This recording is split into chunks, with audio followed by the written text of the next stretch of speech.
ॐ अज्ञानतिमिरान्धस्य ज्ञानाञ्जनशलाकया चक्षुरुन्मिलितं येन तस्मै श्रीगुरवे नमः। श्रीचैतन्यमनोभीष्टं स्थापितं येन भूतले स्वयं रूपकदा मह्यं ददाति स्वपदान्तिकं। वन्देऽहं श्रीगुरो श्रीयुतपदकमलं श्रीगुरुन् वैष्णवांश्च श्रीरूपं साग्रजातं सहगण रघुनाथान्वितं तं सजीवं साद्वैतं सावधूतं हरिजनसहितं कृष्णचैतन्यदेवं श्रीराधाकृष्णपादान् सहगण ललिता श्रीविशाखान्वितांश्च। हे कृष्ण करुणा सिन्धो दीनबन्धो जगत्पते गोपेश गोपिकाकान्त राधाकान्त नमोऽस्तुते। तप्तकाञ्चन गौराङ्गी राधे वृन्दावनेश्वरी वृषभानुसुते देवी प्रणमामि हरिप्रिये। वाञ्छाकल्पतरुभ्यश्च कृपासिन्धुभ्य एव च पतितानां पावनेभ्यो वैष्णवेभ्यो नमो नमः। अनन्तकोटिवैष्णववृन्द की जय। नारायणं नमस्कृत्य नरं चैव नरोत्तमं देवीं सरस्वतीं व्यासं ततो जयमुदीरयेत्। शृण्वतां स्वकथा कृष्ण पुण्यश्रवणकीर्तनः हृद्यन्तस्थो यभद्राणि विद्युनोति सुहृत्सतां। नष्टप्रायेषु अभद्रेषु नित्यं भागवतसेवया भगवति उत्तमश्लोके भक्तिर्भवति नैष्ठिकी। ॐ नमो भगवते वासुदेवाय। ॐ नमो भगवते वासुदेवाय। ॐ नमो भगवते वासुदेवाय। नमः ॐ विष्णुपादाय कृष्णप्रेष्ठाय भूतले श्रीमते जयपताका स्वामिन् इति नामिने। नमो आचार्यपादाय निताय कृपाप्रदायने गौरकथाधामदाय नगरग्रामतारिणे। नमः ॐ विष्णुपादाय कृष्णप्रेष्ठाय भूतले श्रीमते भक्तिवेदान्तस्वामिन् इति नामिने। नमस्ते सारस्वते देवे गौरवाणी प्रचारिणे निर्विशेषशून्यवादी पाश्चात्यदेशतारिणे। जय श्री कृष्ण चैतन्य प्रभु नित्यानंद श्री अद्वैत गदाधर श्रीवासादि गौर भक्तवृंद। हरे कृष्ण कृष्ण कृष्ण हरे हरे हरे राम राम राम हरे हरे। हरे कृष्ण कृष्ण कृष्ण हरे हरे हरे राम राम राम हरे हरे। हरे कृष्ण कृष्ण कृष्ण हरे हरे हरे राम राम राम हरे हरे।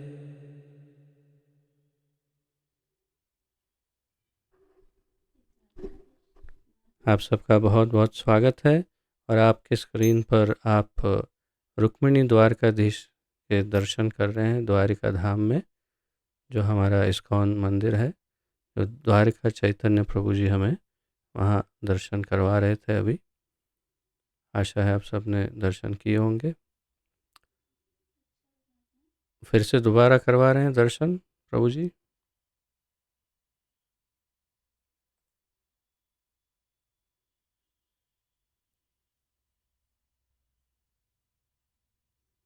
जय हो आप सब। जय जय श्री श्री रुक्मिणी द्वारकाधीश की जय।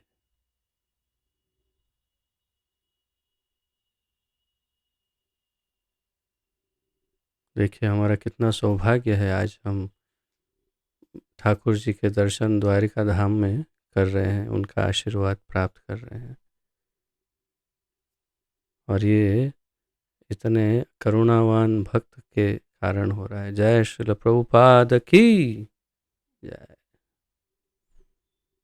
जय जय श्री श्री महाविष्णु गोस्वामी महाराज की जय।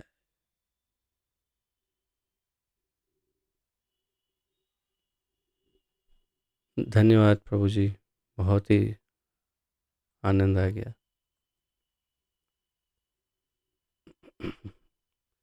तो आइए अब क्लास प्रारंभ करते हैं।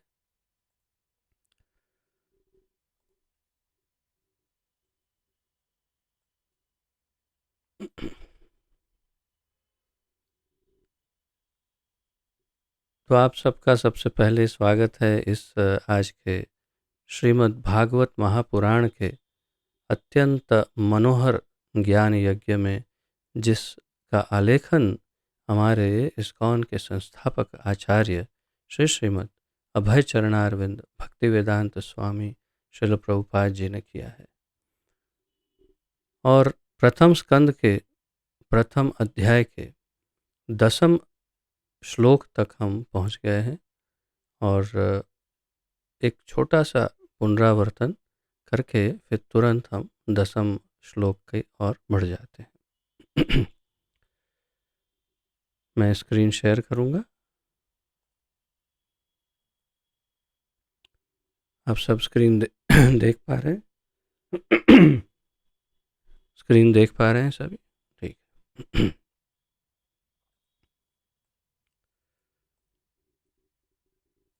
तो आपने देखा कि छठे श्लोक से नैमिषारण्य में जो ऋषिगण एकत्रित हुए हैं, उन्होंने सब ने मिलकर के सूत गोस्वामी को संबोधित करना प्रारंभ किया और उन्होंने उनसे प्रश्न पूछना तथा उनका मार्गदर्शन प्राप्त करने के लिए उनको प्रार्थना करना प्रारंभ किया, उनका स्तुतिगान किया और हम उस प्रकार हमें जानकारी दी कि उनका जो आध्यात्मिक स्तर है वो कैसा है, कितने उत्तम कक्षा के भक्त तथा ज्ञानी हैं सूत गोस्वामी। सबसे अधिक वरिष्ठ, सबसे अधिक ज्ञानी, सबसे अधिक विद्वान तथा साक्षात संपूर्ण श्रीमद् भागवत का तथा अन्य वेदों का ज्ञान वेद व्यास जी से प्राप्त करके बहुत ही सबसे परिपक्व अवस्था में आध्यात्मिक रूप से सूत गोस्वामी हैं। और इतने हजार, कहीं कहीं पर ऐसा भी लिखा जाता है कि 88,000 ऋषि थे नैमिषारण्य में, 88,000। तो 88,000 अगर थे मान लेते हैं, तो उनमें सबसे अधिक परिपक्व आध्यात्मिक रूप से सूत गोस्वामी थे, इसलिए उन्हें व्यास आसन पर बिठाया गया है। तो ये अब धीरे धीरे ऋषि जो है, ये पूरा चैप्टर, बल्कि ये पूरा अध्याय जो है, प्रथम अध्याय प्रश्नों से ही समाप्त हो जाता है। इसमें 23 श्लोक हैं, अभी हम आज 10वें श्लोक तक पहुँचे हैं। अन्य आने वाले और 13-14 जो श्लोक हैं, वो सभी श्लोक में प्रश्न और अपने मंतव्यों को प्रकट करते रहेंगे। प्रश्न पूछेंगे, कुछ स्तुति करेंगे, कुछ अपना अभिप्राय देंगे, कुछ अपना जो अनुभव है वो व्यक्त करेंगे। जैसे इस श्लोक में, 10वें श्लोक में आपके सामने जो स्क्रीन पर है, उसमें आप देखेंगे कि इस कलयुग की क्या दुर्दशा है, उसका जो उनका ज्ञान और अनुभव है, वो अब यहाँ पर व्यक्त करने जा रहे हैं ये ऋषिगण। तो पहले इसका उच्चारण करते हैं, तत्पश्चात हम उसका अध्ययन करेंगे।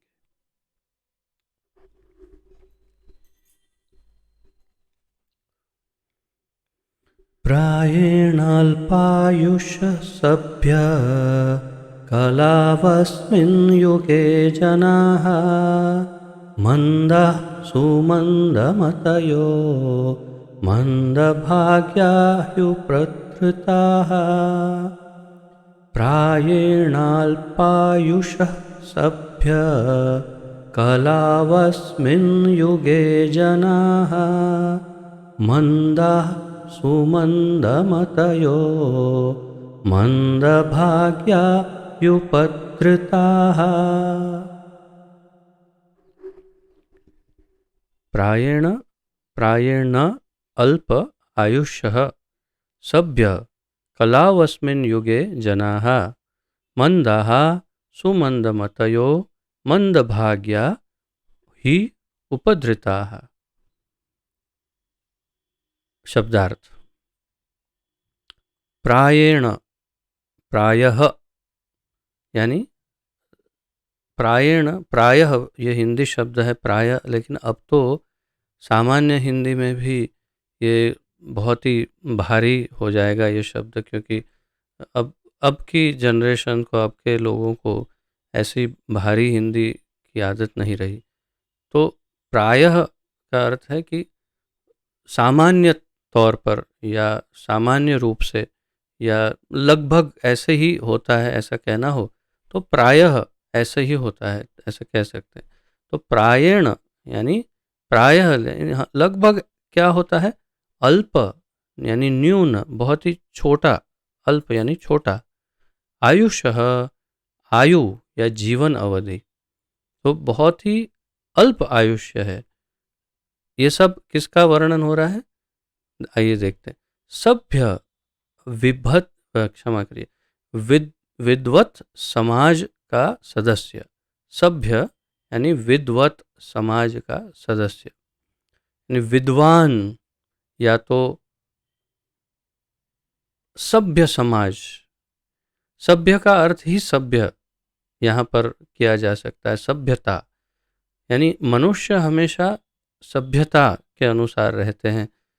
आदिवासी लोगों में भी उनकी अपनी कुछ कोई ना कोई सभ्यता अवश्य होगी, परंतु मनुष्य में क्योंकि पशुओं से अधिक बुद्धि है, इसीलिए वे एक सभ्य समाज में रहते हैं। तो विद्वत समाज का सदस्य यानी कि मनुष्य। तो प्रायेण अल्प आयुषः, तो प्रायः छोटी आयु है। ये सब कलयुग का वर्णन है वास्तव में।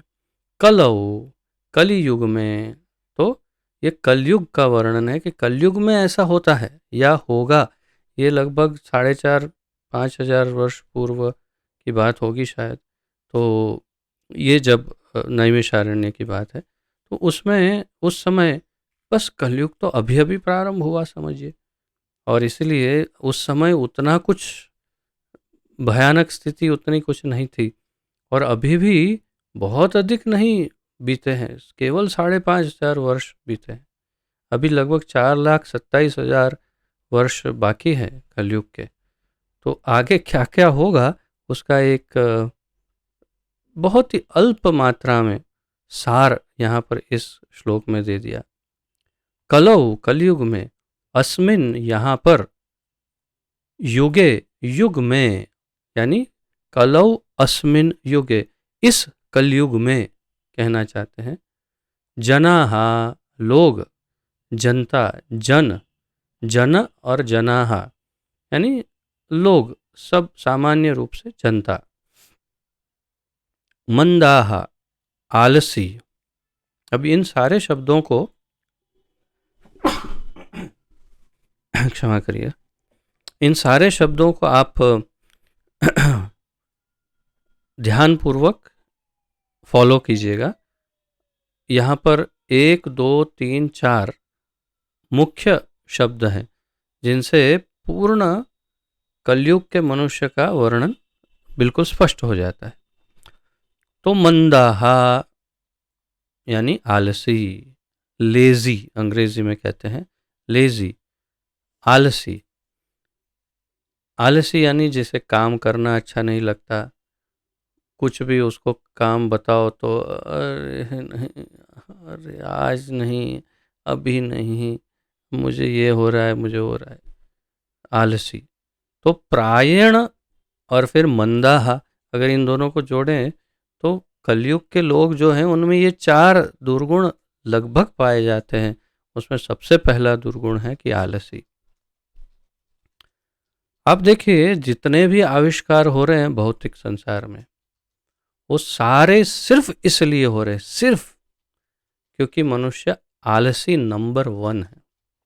और उसकी अगर उसका बस चले तो वो हाथ पैर भी ना हिलाए, बिस्तर में बैठा रहे और बस ऐसे ऐसे देखता रहे और सारे उसके काम हो जाने चाहिए।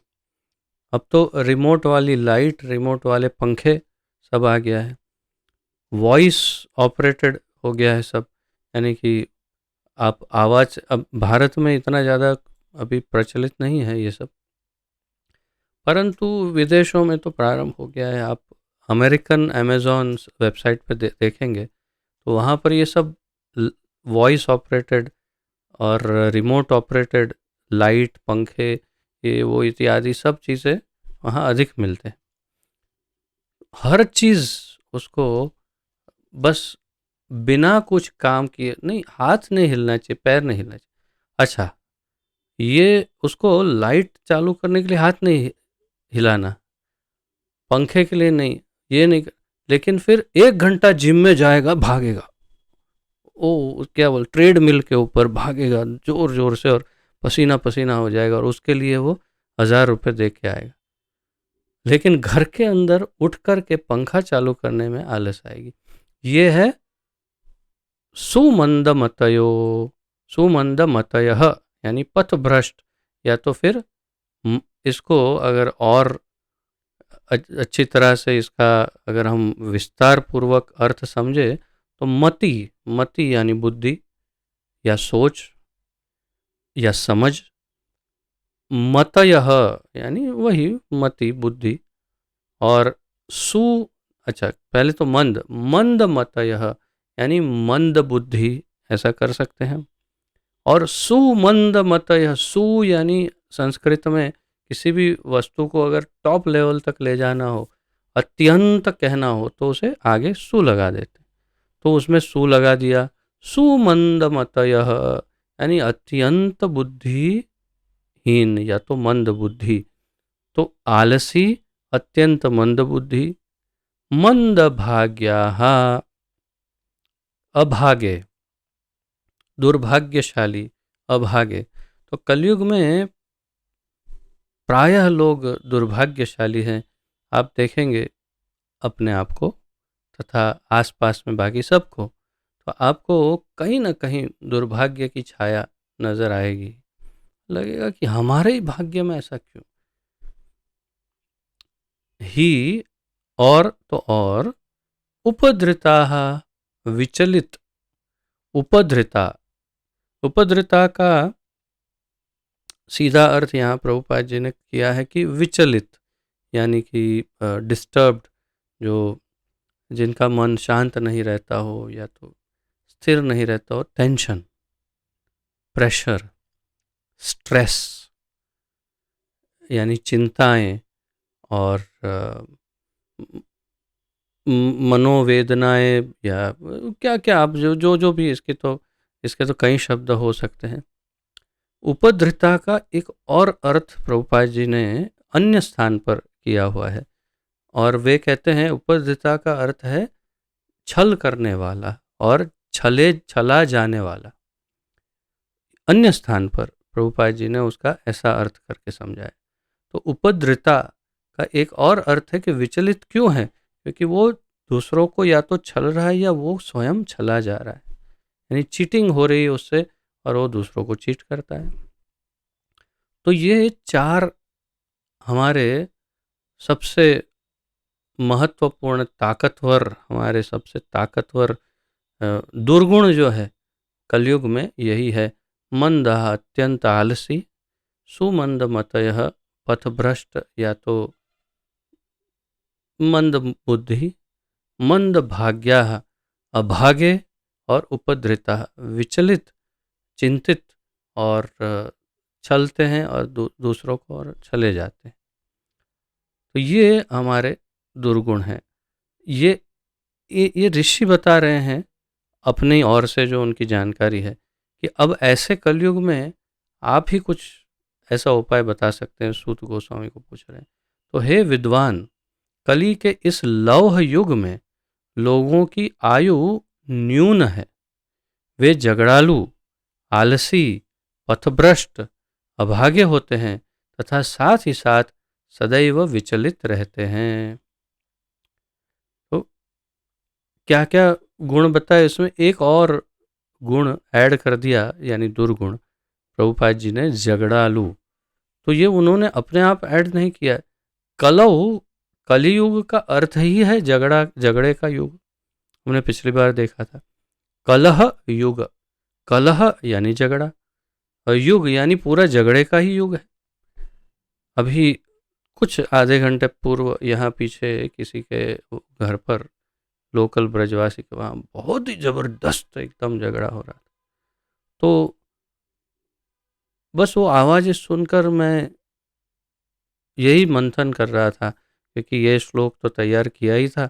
मैं यही मंथन कर रहा था कि कलह युग किस प्रकार का युग है, झगड़ा कहाँ नहीं होता है। हर हर हर स्थान पर, हर एक दो प्रकार के, कोई भी दो व्यक्तियों के मध्य में, चाहे वो कोई भी क्यों ना हो, सबके मध्य में मतभेद और झगड़े। केवल मतभेद हो तब तो बैलेंस करके भी रहा जा सकता है कि भाई हाँ हमारा मतभेद है लेकिन हम रहते हैं साथ में। लेकिन नहीं, झगड़ा, नहीं नहीं तुमको तो ये करना ही पड़ेगा जो मैंने कहा, और नहीं करोगे तो ये हो इत्यादि। तो ये कलह युग, झगड़ालू, आलसी, पथभ्रष्ट, अभागे और विचलित होते हैं, ये 5 दुर्गुण हमारे। लव युग, तो लोहे का युग, इसकी भी चर्चा हमने पिछली बार की थी। तात्पर्य, भगवत भक्त सामान्य जनों की आध्यात्मिक उन्नति के लिए सदैव चिंतित रहते हैं। जब नैमिषारण्य के मुनियों ने इस कलयुग के लोगों की अवस्था का विश्लेषण किया तो उन्होंने देखा कि उनकी आयु कम होगी। तो भगवत भक्त प्रभुपाद जी बता रहे हैं, सामान्य जन जो लोग हैं उनकी आध्यात्मिक उन्नति के लिए चिंतित रहते हैं, भौतिक उन्नति के लिए कभी नहीं। भगवान का भक्त कभी ये, कोई अगर किसी गरीब को देखता है, जैसे आज ही हम आज एकादशी है तो हर एकादशी में ठाकुर जी की कृपा से हम एक वृंदावन परिक्रमा के लिए जाते हैं। तो वृंदावन परिक्रमा कर रहे थे तो काफ़ी बहुत ही ज़्यादा कुछ गरीब और ऐसे लोगों को देखते हैं। तो मैं सोच रहा था कि एक क्षण ऐसा विचार आया कि इनको मैं 10, 100, 500, 5,000, 50,000 कुछ ऐसा कुछ दूँ, इनका उद्धार हो जाए और फिर क्या होगा। फिर भी उनको तुम 5-50 लाख रुपए दे दो, लेकिन उनकी जो दुर्दशा है उसे हम नहीं सुधार सकते। क्यों? क्योंकि उनके पूर्व कर्मों के अनुसार उनको ये भोगना है। तो उनकी उन्नति कैसे होगी? आध्यात्मिकता से। तो वे सही स्थान पर हैं। ये ठाकुर जी का धाम है, यहाँ पर सदैव राधा नाम या ठाकुर जी का नाम लिया जाता है, उसे सुनते रहते हैं या स्वयं गाते रहते हैं, कीर्तन करते हैं किसी तरह से, और इसी के कारण वे निश्चित रूप से बहुत ही उत्तम, उनकी गति अंत में होने ही वाली है समझिए, या एकाध जन्म इधर इधर उधर, लेकिन उनका कल्याण निश्चित है, धाम में है। तो इनकी गरीबी जो है भौतिक, उसकी चिंता करने की आवश्यकता नहीं। उनकी आध्यात्मिक उन्नति के लिए यदि हम कुछ कर सकते हैं तो ये निश्चित रूप से हमें करना चाहिए या हमें ये सोचना चाहिए। तो भगवत भक्त सामान्य जनों की आध्यात्मिक उन्नति के लिए सदैव चिंतित रहता है। जब नैमिषारण्य के मुनियों ने इस कलयुग के लोगों की अवस्था का विश्लेषण किया, उन्होंने सोचा कि क्या दशा है और क्या दशा होने वाली है, तो उन्होंने देखा कि उनकी आयु कम होगी। सबसे पहले तो ये देखा कि आयुष्य कम होता जाएगा। आयुष्य से हम इसकी जानकारी जो हमें आचार्यों से प्राप्त हुई है, तथा पूर्ववर्ती आचार्यों तथा जो भी हमारे सीनियर भक्तों से हमने सुना, श्रील प्रभुपाद जी से सुना, वो जो भी जानकारियाँ हमें प्राप्त हुई उसके आधार पर हम आपको ये बता सकते हैं कि, और शास्त्रों से ही है ये, बिल्कुल शास्त्रों का ही ये ज्ञान है। तो शास्त्रों में बताया है कि चारों युगों में मनुष्य की जो उम्र है वो, और उसका कद, हाइट ये अलग होते हैं। सत्य युग में सबसे अधिक, उस युग की अवधि सबसे लंबी है, 17 लाख से ऊपर वर्ष है उसमें, और उसमें मनुष्य की उम्र 1 लाख वर्ष तक की बताई गई है। यानी बिल्कुल सत्य युग की शुरुआत में 1 लाख वर्ष की आयु होगी। जब सत्ययुग समाप्त होने आया तब तक थोड़ी थोड़ी करके आयु कम होते होते होते मनुष्य की आयु लगभग 10,000 वर्ष तक पहुंच गई। उस समय हाइट बहुत ही अधिक विशाल होगी, हम केवल अंदाज़ा लगा सकते हैं। उसके पश्चात जब त्रेता युग आया तो त्रेता युग में 10,000 वर्ष एक एवरेज आयुष्य बताया गया। तो शुरुआत में 10,000 वर्ष होंगे और धीरे धीरे कम होते होते द्वापर युग तक 1,000 वर्ष मनुष्य की आयु हो गई। वाल्मीकि रामायण में ऐसा लिखा हुआ है कि भगवान श्री रामचंद्र ने 13,000 वर्षों तक अयोध्या पर राज्य किया। तो उसका अर्थ ये बिल्कुल स्पष्ट है कि ये त्रेता युग की शुरुआत का कुछ समय होगा जब 13,000 वर्ष तक श्री रामचंद्र त्रेता युग में यहाँ रहे धरती पर और उन्होंने राज्य किया। तत्पश्चात द्वापर युग में 1,000 वर्ष की आयु, और वो भी धीरे धीरे कम होते होते, और समय जो है हमेशा उसमें से 4,32,000 निकालते जाना है। तो जैसे 17 लाख समथिंग हुआ, उसमें से फिर 12 लाख समथिंग, उसमें से और कम होते होते 6 लाख कुछ आया, उसमें भी 4,32,000 निकाल दिए जब, यानी सॉरी 8 लाख समथिंग, उसमें से 4,32,000 निकाल दिए तो 4,32,000 का कलयुग, उसमें 4,32,000 मिला दो तो द्वापर, उसमें 4,32,000 मिला दो तो त्रेता, उसमें 4,32,000 मिला दो तो सत्ययुग।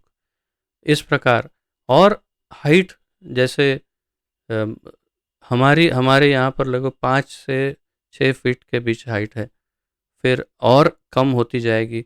भविष्य पुराण आदि कुछ पुराणों में और अन्य पुराणों में वर्णन है कि लगभग 3 फीट जितनी हाइट हो जाएगी मनुष्य की। उसकी उम्र लगभग 15 से 20 वर्ष तक की रहेगी, उतना ही आयुष्य रहेगा, तब वो दादा भी बन गया होगा। ऐसा सब वर्णन है। और पूरी धरती पर से अगले 10,000 वर्ष के पश्चात धर्म का नाश होगा तथा धीरे धीरे धीरे सब्जियां या हरियाली, वनस्पति आदि उनका नाश होता जाएगा। अंत में पशुओं का नाश होगा और बिल्कुल अंत में मनुष्य को केवल मनुष्य खा करके अपना जीवन बिताना होगा। मनुष्य मनुष्य खा करके जीवित रहेगा, कुछ भी नहीं होगा धरती पर, सब समाप्त। ये सब हमारे शास्त्रों में बिल्कुल स्पष्ट वर्णन है। तो तात्पर्य ये है कि यहाँ पर ये ऋषिगण बता रहे हैं कि अब कलयुग जैसे जैसे बढ़ता जाएगा आयु और कम होती जाएगी। वैसे 100 वर्ष बताते हैं, लेकिन 100 वर्ष तो अब कौन जीता है, बहुत ही कम, बहुत ही कम। और वो भी कैसे, मेरी अपनी दादी माँ, दादी अभी कुछ वर्ष पूर्व उन्होंने देह त्याग किया, वे पूर्ण 100 वर्ष तक जीवित रही। लेकिन हम जानते हैं कि किस प्रकार उन्होंने अपना शरीर निभाया 100 वर्ष तक। यानी अगर 100 वर्ष जिएंगे तो एक प्रकार से अभिश्राप है, ये शाप, अभिशाप या श्राप जिसे कहते हैं वही है। और तो यानी अब, पहले तो ऐसे होता था कि किसी का पैर छुओ तो ओह 100 साल के हो बेटा, लेकिन अब अगर ऐसा कोई बोलेंगे तो बोले अरे श्राप मत दीजिए, ये देखिए क्या हालत है पूरे संसार की। 100 वर्ष तक जी करके किसी के ऊपर हमें निर्भर रहना पड़ेगा, तो इतना लंबा आयुष्य होगा भी नहीं, कम होता जाएगा धीरे धीरे। प्रायण अल्प आयुष्य। कलयुग में आयु कम होने का कारण अपर्याप्त आहार नहीं, प्रभुपाद जी बता रहे हैं, अपितु अनियमित आदतें हैं। अब कोई ये कह सकता है कि अगर पहले के युग में इतना लंबा जीते थे तो अब क्यों नहीं जीते? आहार नहीं मिलता? नहीं, नहीं, आहार मिलता है, हाँ, ठीक है।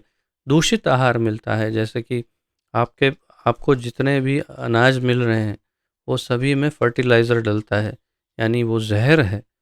कीड़ों को मारने का ज़हर मनुष्यों को दिया जाता है, वो भी कई बार 2-200, 300-300% ज़्यादा डाल दिया जाता है फर्टिलाइज़र। इसलिए कहा जाता है कि ऑर्गेनिक फूड खाइए, यानी सजीव खेती का जो आहार है वो लीजिए, जो गौ के गोबर से बनता है और जिसमें कोई फर्टिलाइज़र नहीं।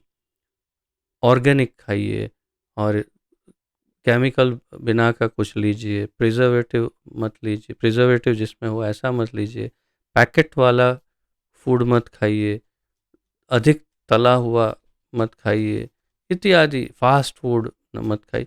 ऐसे कई आपको ये सब दिए जाते हैं, लेकिन वो तो ठीक है, लेकिन उससे भी अधिक भयानक है अनियमित आदतें। प्रभुपाद जी कह रहे हैं, यानी आपका समय, कब खाते हैं, कब उठते हैं, कब सोते हैं। और कई लोगों का तो ये होता है कि दिन में एक आधी बार आहार करते हैं, वो भी बहुत ही अपर्याप्त है वास्तव में। और कुछ लोगों का तो जैसे कहते हैं ना, चक्की चालू रहती है, यानी दिन में जब देखो तब मुंह चल रहा है, कुछ ना कुछ खाते रहते। तो इस प्रकार उसका सबका नहीं, टेंशन में मत आइएगा, लेकिन अधिकतर तो शरीर के विकास से ही पता चल जाता है कि वो कैसे खाते हैं, क्या करते हैं। तो कहने का तात्पर्य नियमितता नहीं है जीवन में। प्रभुपाद जी ने इसीलिए नियमितता लाने के लिए बड़े अच्छे नियम इस्कॉन में रखे, जो अगर आप पालन करें तो आदतों को नियमित करके तथा सादा भोजन करके कोई भी व्यक्ति अपना स्वास्थ्य बनाए रख सकता है।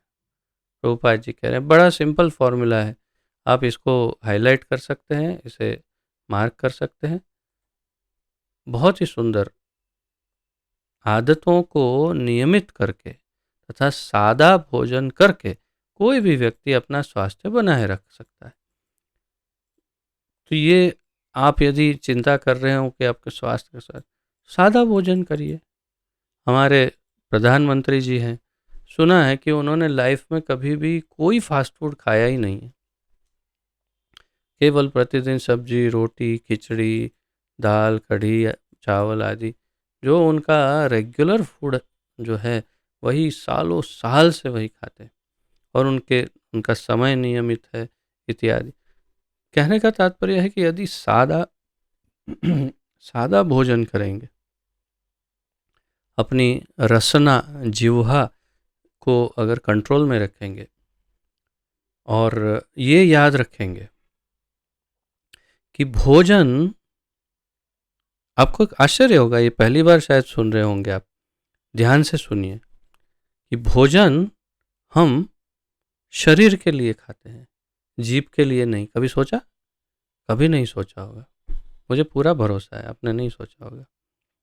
अभी सोचिए, अभी सोचिए कि हम भोजन जीभ के लिए नहीं, शरीर के लिए खाते हैं। लेकिन करते क्या है? 99% हम भोजन जीभ के ही लिए खाते हैं। इतनी 2-2.5 इंच का मांस का टुकड़ा, उसके लिए आप 60, 70, 80 किलो का जो ये शरीर है, उसके साथ क्या क्या अत्याचार करते हैं, सोचा है कभी? नहीं ना? तो अब सोचिए कि ये अत्याचार हम इतने छोटे मांस के टुकड़े के वजह से, हम इतने बड़े भारी शरीर में कितना अत्याचार करते हैं। अगर इसको आप थोड़ा सा कंट्रोल में कर ले, थोड़ा सा बस, ज़्यादा नहीं, तो क्या पूरा शरीर कितना रिष्ट पुष्ट और तंदुरुस्त और एकदम स्फूर्तिला हो जाएगा। आदतों को नियमित करके तथा सादा भोजन करके कोई भी व्यक्ति अपना स्वास्थ्य बनाए, जैसे कि मिर्ची, मसाले, मीठा और भरपूर नमक, या ये या तो बहुत ठंडा, एकदम गरम गरम, या ये सब, या चटपटा एकदम, गोलगप्पे, भेल,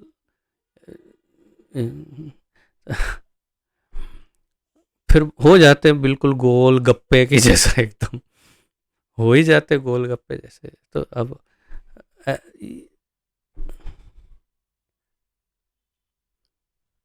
मैं इसलिए रुक गया कि आप सोचिए, थोड़ा सोचिए कि क्या करते हैं हम अपना अत्याचार शरीर के साथ। एक और मैं कभी कभी सोचता हूँ, इसका एक अच्छा उपाय हो सकता है। तो ऐसे प्रसाद ग्रहण करते हैं भक्त सभी, इसीलिए उसको वेस्ट तो नहीं कर सकते, अन्यथा अगर सिर्फ जीभ के लिए खाना हो तो मैं कभी कभी सोचता हूँ कि जैसे मान लीजिए पिज़्ज़ा खाने की इच्छा हो गई, तो पिज़्ज़ा लिया और चबाया और फिर थूक दिया, फिर चबाया फिर थूक दिया। कभी तो जीभ को संतोष हो जाएगा ना, हाँ हाँ हाँ, बस बस टेस्ट आ गया, अब बस छोड़ दो, अंदर उतारने की क्या ज़रूरत है ये सब चीज़ें, बस जीभ के लिए ही था ना, तो चबा चबा के निकाल दो। जैसे गन्ने को निकाल देते हैं जूस लेकर, इसमें भी जूस लेने की भी ज़रूरत नहीं, सब बाहर निकाल दो, खाली जीभ को छू के, अब बहुत हो जाएगा। तो तात्पर्य यह है कि हम कितना अत्याचार करते हैं, जिसकी वजह से शरीर खराब होता है, आयुष्य कम हो जाता है। अधिक भोजन करना, अधिक इंद्रिय तृप्ति, दूसरों की दया पर अत्यधिक आश्रित रहना एवं रहन सहन के कृत्रिम मानक मनुष्य की प्राण शक्ति तक को चूस लेते हैं। क्या सुंदर वाक्य है प्रभुपाद जी का। अधिक भोजन करना, कई बार भोजन की मात्रा अधिक होने से भी ऐसा होता है। जैसे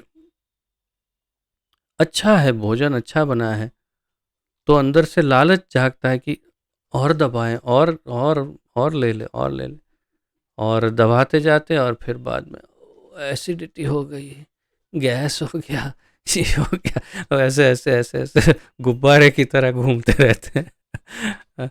तो ये सब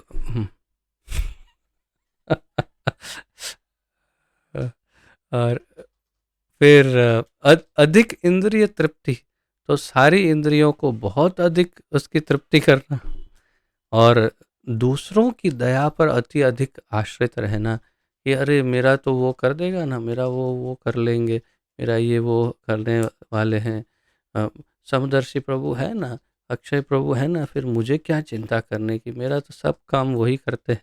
तो इस तरह दूसरों की दया पर अति अधिक निर्भर रहना एवं रहन सहन के कृत्रिम मानकों मनुष्य की। अच्छा, रहन सहन के कृत्रिम मानक क्या है? यानी सभ्यता जो है, कैसे रहना चाहिए, क्या करना चाहिए, क्या नहीं करना चाहिए, ये सब वेदों में पहले से बताया हुआ है।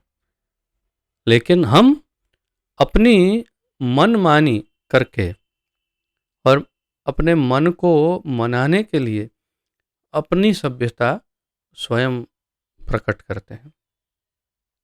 और आज की ये जो सभ्यता है वो वास्तव में बहुत बड़ी असभ्यता है। वास्तव में अगर हम वेदों के, शास्त्रों के दृष्टिकोण से देखें तो अभी हम पशु जीवन से भी बदतर जीवन जी रहे हैं। ऐसी भयानक असभ्यता, इतनी भयानक असभ्यता वाला जीवन हम जी रहे हैं। जैसे कि एक छोटा से छोटा उदाहरण, तो कभी हम सोचते नहीं इसके विषय में, लेकिन जैसे पशु अगर शौच क्रिया के लिए जाता है टॉयलेट, तो स्टूल पास करने के बाद उसको कुछ नहीं होता है, वो अपने काम पर लग जाता है सीधा ही। बस वैसे ही आजकल के लोग करते हैं। मनुष्य सभ्यता में क्या निर्देशन दिया है शास्त्रों ने कि यदि शौच क्रिया के लिए जाए तो उन वस्त्रों समेत संपूर्ण शरीर का स्नान होना चाहिए। हमारे पूर्ववर्ती आचार्य श्रील भक्तिविनोद ठाकुर श्री गोद्रुम कल्पतवी नामक ग्रंथ में लिखते हैं कि यदि शौच क्रिया करने के बाद आप जो हाथ धोते हैं उसको 17 बार धोना चाहिए, ऐसा भक्ति विनोद ठाकुर लिखते हैं। 17 टाइम्स, 17 बार हाथ को धोना चाहिए शौच शौच क्रिया के बाद। अभी धोते कितना है वो तो प्रश्न ही और है, और अगर धोते भी हैं तो एक बार साबुन लगाया और ऐसे ऐसे करके धो दिया और क्या कुछ नहीं। और यहाँ हमारे आचार्य बताते हैं, शास्त्र क्या बताते हैं, और नहाना तो बहुत ही दूर की बात है। वही वस्त्र कितने दिन पहनते होंगे हम बता नहीं सकते। कहीं कई जगहों पर आप जानते हैं, विदेशों में सिर्फ सिर्फ सप्ताह में एक बार स्नान करते हैं। प्रतिदिन अलग अलग परफ्यूम छिड़क छिड़क करके चले जाते हैं ऑफिस, और बस सप्ताह में एक बार स्नान करते हैं। अच्छा, कुछ यहाँ भारत में भी हम देखते हैं, कई बार लोग, भारत में हमने देखा है कि सुबह ऑफिस चले जाते हैं, शाम को आकर के फिर स्नान करते हैं, वो भी अगर ठंड ना हो तो इस प्रकार ये भयानक, अत्यंत विकृत असभ्यता से हम, ये तो एक ही उदाहरण दिया, ऐसे ही हमारी हर आदतें, खाने पीने, बोलने चलने की, मिलने मिलाने की, सभी आदतों में सिर्फ दूषण ही दूषण है। इसलिए तो सुखदेव गोस्वामी ने अंत में कहा इस भागवत के, कलेर दोष निधे राजन अस्ति है एको महान गुण। एक पूरा सागर है दोषों का, उसमें केवल एक ही महान गुण है, क्या? कीर्तनाद एवं कृष्णस्य। सिर्फ कृष्ण का कीर्तन एक ही महान गुण है इस कलयुग में, और कोई गुण ही नहीं, सब पूर्ण संपूर्ण रूप से ये गुणहीन है। आप सोचिए, अगर आपको लगता है ये सत्य है, तो पहले हम में परिवर्तन आए, और फिर हम दूसरों को धीरे धीरे प्रशिक्षण दे सकते हैं और उनको बदलने का प्रयास कर सकते हैं। तो ये कृत्रिम मानक, हमारे बनाए हुए गलत नियम, जिसके कारण, और हमें लगता ओ नियम से, हम तो नियम पालन करते हैं। कौन से नियम भाई? जैसे मैं कई बार ये उदाहरण दे चुका हूँ। एक बार एक डॉक्टर साहब को मैं बता पूछने गया कि आप एक मेडिकल सर्टिफिकेट लिख देंगे, हमें यात्रा पर जाना है, तो आप लिख देंगे कि हम इस तरह से हमें बीमार है या ऐसा कुछ है। तो मैं कभी कोई गलत काम नहीं करता हूँ। अच्छा, कितनी फ़ीस लेते हैं आप? तो मैं कंसल्टेंसी 500 रुपये लेता हूँ, और अगर वो सवा रुपये की गोली देता हूँ तो उसके मैं 100 रुपये लेता हूँ, और टोटली कंप्लीटली आप सिर्फ गलत ही गलत कार्य कर रहे हैं, जो शास्त्रों में बताया उससे विरुद्ध ही कार्य कर रहे हैं। बिजनेस अपने मनमाने ढंग से कर रहे हैं, और कह रहे हैं कोई तीर्थ यात्रा पर जाना चाहता है, उसको आप लेटर लिख के देने के लिए मना कर रहे हैं। क्यों? अपने कृत्रिम मानकों पे अड़िग रहना, नहीं मैं सिद्धांत का बहुत पक्का हूँ, मैं ऐसा काम नहीं करता। ऐसे ऐसे ये समाज ऐसे ही लोगों से भरा है, तो फलस्वरूप जीवन की अवधि घट जाती है। बस, फलस्वरूप जीवन की अवधि घट जाती है। इस युग के लोग न केवल भौतिक दृष्टि से, अपितु आत्म साक्षात्कार के मामले में भी अत्यंत आलसी हैं। अब मंदा यानी आलसी, उस शब्द पर विवेचना कर रहे हैं प्रभुपाद जी।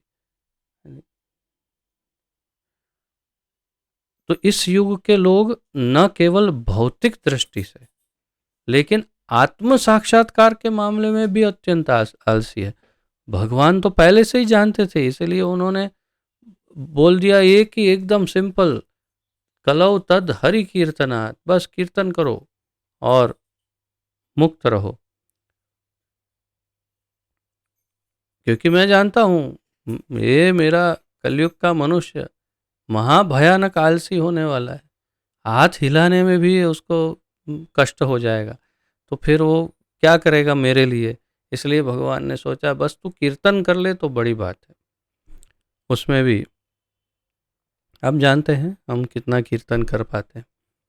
तो इस युग के लोग भौतिक दृष्टि से तो आलसी हैं, लेकिन आत्म साक्षात्कार का मामला हो उसमें भी आलसी है। यह मनुष्य जीवन विशेष रूप से आत्म साक्षात्कार के लिए मिला है। मनुष्य देह क्यों मिला है? मनुष्य जीवन क्यों मिला है, इसकी चर्चा बिल्कुल शुरुआत में हमने प्रथम श्लोक में ही की। बिल्कुल शुरुआत में इसकी चर्चा हो गई कि अ, आहार निद्रा भय मैथुनम च सामान्यम एतत् पशुभिर नराणाम। पशु और मनुष्यों में आहार निद्रा भय मैथुन ये सब सामान्य सेम है। तो धर्म्यम ही तेषाम अधिको विशेषो।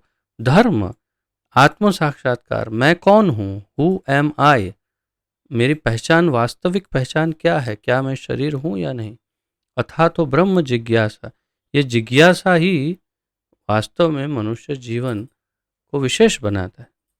लेकिन यह मनुष्य जीवन विशेष रूप से आत्म साक्षात्कार के लिए मिला है, परंतु कलयुग में उसके लिए भी आलस।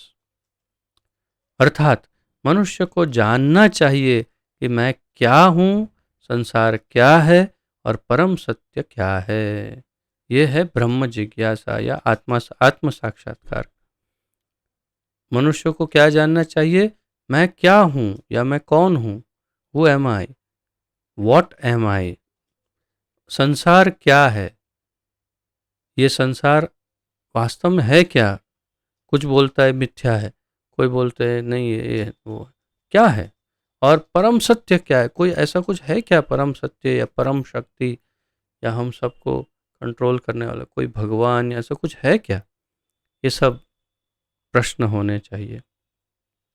मनुष्य जीवन वह साधन है जिससे जीव इस भौतिक जगत में कठिन जीवन संघर्ष के कष्टों को मिटा सकता है और अपने सनातन घर भगवत धाम को लौट सकता है। कितना सुंदर वाक्य है ये। प्रभुपाद जी कह रहे हैं, मनुष्य जीवन वह साधन है जिससे जीव इस भौतिक जगत में कठिन जीवन संघर्ष के कष्टों को मिटा सकता है और अपने सनातन घर भगवत धाम लौट सकता है। बहुत सुंदर। तो मनुष्य जीवन कौन सा साधन है, प्रभुपाद जी कह रहे हैं, वो साधन जिससे भौतिक जगत में हम जो भी कष्ट भोग रहे हैं, जो भी तकलीफ भोग रहे हैं, अगर आप भोग रहे हो तो, अगर मजा कर रहे हैं तो करते रहिए, कोई बात नहीं। लेकिन कभी ऐसा लगे कि नहीं कोई कष्ट आया तो ये कष्टों से कैसे मुक्त हो, तो इन कष्टों को हमेशा के लिए मिटा सकते हैं और अपने सनातन घर यानी अपने मूल घर में, जहाँ से हम वास्तव में आए हैं, भटक गए, भगवत धाम को लौट सकता है। जैसे उदाहरण के रूप में कोई बहुत बड़े राजा का एक बेटा राजकुमार है, वो घर से पिताजी से झगड़ा करके निकल गया। झगड़ा किया उसने कि नहीं मुझे अपने तरीके से रहना है, मुझे स्वतंत्र रहना है, मुझे आपके निर्देशनों का पालन नहीं करना है, मैं जैसा चाहता हूँ वैसा जीवन जीऊँगा, मैं अब बस स्वतंत्र रहूँगा, आप मेरे पीछे मत आइए, मैं अलग रह। ठीक है बेटा जाओ। तो बेटा चला गया और रास्ते में उसका अकस्मात हो गया। अकस्मात हो गया और शरीर तो ठीक ठाक रहा लेकिन मेमोरी चली गई, भूल गया किसका बेटा है, क्या है वो। और फिर उसको कुछ समझ में नहीं आया तो एक रोड के कोने में बैठ करके भीख मांगने लगा और जो भी टुकड़े मिलते उसके अपना जीवन बिताने लगा। किसी ने देखा, अरे ये तो राजकुमार है, अरे राजकुमार जी, कौन राजकुमार, क्या राजकुमार, मुझे कुछ पता नहीं है। फिर उनके पिताजी को इन्फॉर्म किया, अरे ये राजकुमार वहाँ बैठे हैं भीख मांग रहे हैं। क्या करें, वो वही अपनी मर्जी से चला गया। नहीं नहीं, आप तो बहुत दयालु हैं, आप अपना बेटा है ना आपका, आप थोड़ा सा उसको सहायता करिए। चलो आप बोल रहे हैं तो आता हूँ। और पिताजी आके उसे याद करवाने की कोशिश करते हैं, बेटा देख मैं हूँ, तेरा पिताजी था, याद है, नहीं याद नहीं आया, याद आ रहा। और फिर याद आ जाए तो फिर अपने घर वापस आ जाना। इतना कह के फिर पिताजी चले जाते हैं। और जिसने बताया था पिताजी को, वो फिर आपके पास आते हैं, नहीं आप प्रयास करिए, प्रयास करिए। तो आप देखिए कौन है वो? राजा जो है भगवान है, उसका बेटा जो है हम जीवात्मा है, और दोनों के मध्य जो है वो गुरु है। वो गुरु प्रयास करते हैं दोनों को मिलवाने के लिए, जीव और भगवान को बारंबार।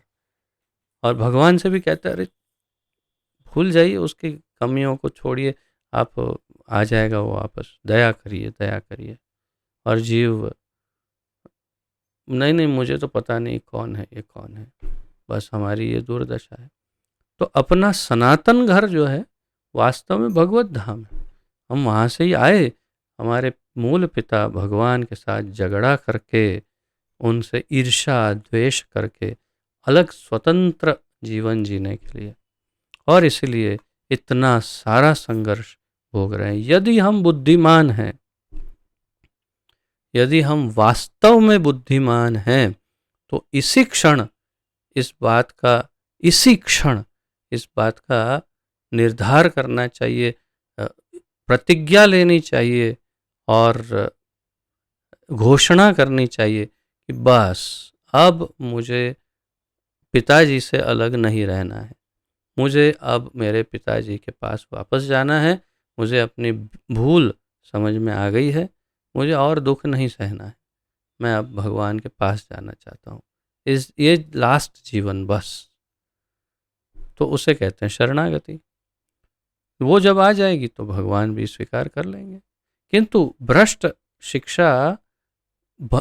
शिक्षा पद्धति जो अभी भौतिक या आधुनिक शिक्षा पद्धति है, उसके कारण लोगों में आत्म साक्षात्कार की इच्छा ही नहीं उठती। किसी भी यूनिवर्सिटी, कॉलेज में, स्कूल में, कहीं पर भी कभी भी आत्म साक्षात्कार या आत्म तत्व के विषय में कुछ भी नहीं पढ़ाया जाता, केवल गुरुकुलों में पढ़ाया जाता है। ऐसा क्यों? और उसे अलग नाम दिया जाता है, गुरुकुल है, स्कूल नहीं। क्यों? क्योंकि वहाँ तो आध्यात्मिक, क्या आध्यात्मिक, वास्तविकता है आध्यात्मिक, कि हम ये शरीर नहीं है। नहीं नहीं नहीं, हम तो सिर्फ शरीर, मैं ये शरीर हूँ और मैं ये शरीर के ही विषय में जानना चाहता हूँ। यह है भ्रष्ट शिक्षा पद्धति, और उसके कारण लोगों में आत्म साक्षात्कार की इच्छा नहीं। यदि वे इसके विषय में जानते भी हैं तो दुर्भाग्यवश वे पथभ्रष्ट शिक्षकों के शिकार बन जाते हैं। और मैं देखता भी हूँ कई बार कि जैसे यहाँ के मूल ब्रजवासी, उनके विचार कई बार देखते हैं, स्कूल में जाते हैं, ऐसे किसी वातावरण में, ऐसे लोगों के बीच में, तो भगवान,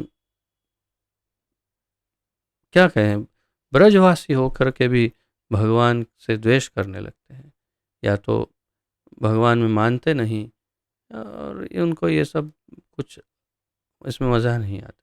मूल ब्रजवासी हैं या धामवासी हैं, तो कई लोग आप देखिए संसार में आधुनिकता की चपेट में आकर के भगवान को और अपनी संस्कृति को भूल जाते हैं। तो ये है पथभ्रष्ट शिक्षकों के शिकार बनना, ऐसा प्रभुपाद जी कहते हैं।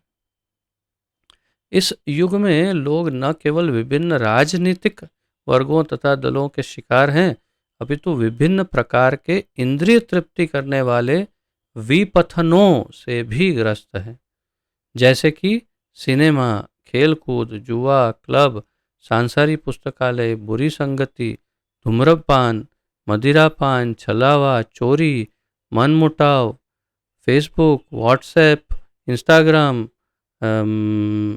मोबाइल इत्यादि। मतलब थोड़ा मैंने सोचा प्रभुपाद जी का लिस्ट थोड़ा सा लंबा करके देते हैं, क्योंकि उस समय ये सब नहीं था ना, अब है तो इसलिए जोड़ देते हैं साथ। तो इस युग में लोग न केवल ये सब तो ठीक है, परंतु विभिन्न प्रकार की इंद्रिय तृप्ति के विपथनों यानी कि जो ऐसे रास्ते जो मूल रास्ते से भटकाते हो, ऐसे रास्तों से ग्रस्त है। मूल रास्ता आत्म साक्षात्कार का, और ये सब ले जाते हैं कभी सिनेमा, कोई खेल-कूद, कोई ये वो, यहाँ लिस्ट आपके सामने है। और ये तो बहुत कम लिस्ट है, इसमें तो और कुछ काफ़ी कुछ जोड़ा जा सकता है। अनेकानेक व्यस्तताओं के कारण उनके मन सदैव विचलित एवं चिंताओं से ग्रस्त रहते हैं। स्ट्रेस सबसे अधिक प्रॉब्लम इस भौतिक जीवन में लोगों को सबसे अधिक स्ट्रेस होता है, वर्कलोड या प्रेशर काम का और स्ट्रेस। तो क्यों होना चाहिए स्ट्रेस? मैं कई बार विचार करता हूँ कि भौतिक संसार में मैं जब था तब कोई समय ऐसा नहीं था जब स्ट्रेस ना हो। चाहे कुछ भी हो, किसी भी अवस्था में स्ट्रेस हमेशा रहता था।